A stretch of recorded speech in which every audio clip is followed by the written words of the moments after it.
build the debt, how you get the debt is, if you can imagine the federal government's a person. And that person's making $25,000 a year. And with that $25,000, they're buying food, they're doing this, they're doing that.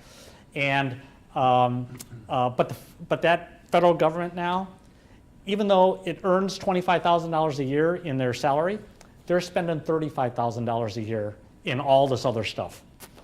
Well, if you're only making 25, but you're spending 35, where are you getting the extra 10? You have to borrow that. And so, so that debt that we're building up is being spent financing all the things that the federal government does. And so,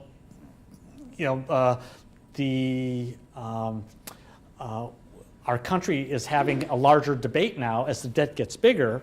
Should we be spending all this money and borrowing money to fund this spending? And is all that spending legitimate and helpful? And so there's a lot more attention paid on this now that the debt has virtually, it's dramatically increased over the last 5 years.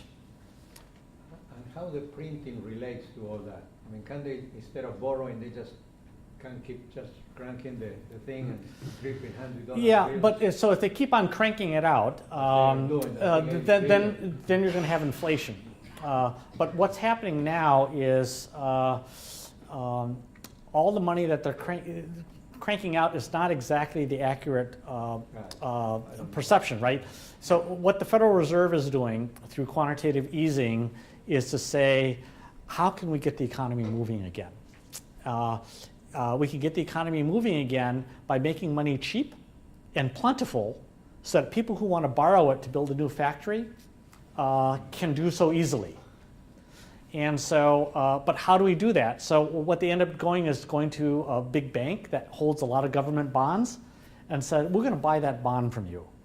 And with that, we're going to transfer electronic money over to your bank, and that'll give you more money to loan out to people. Well, because the economy's not growing great, the bank's not loaning out a whole lot of money. Yeah. And so they're sitting on big piles of money, and they want to make money off of that money, but yet nobody is borrowing it. And so what they're doing is investing in the stock market.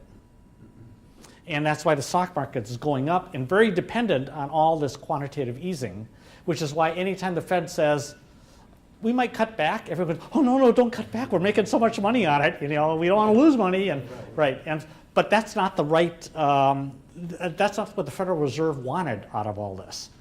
And and that's where the big debate is right now.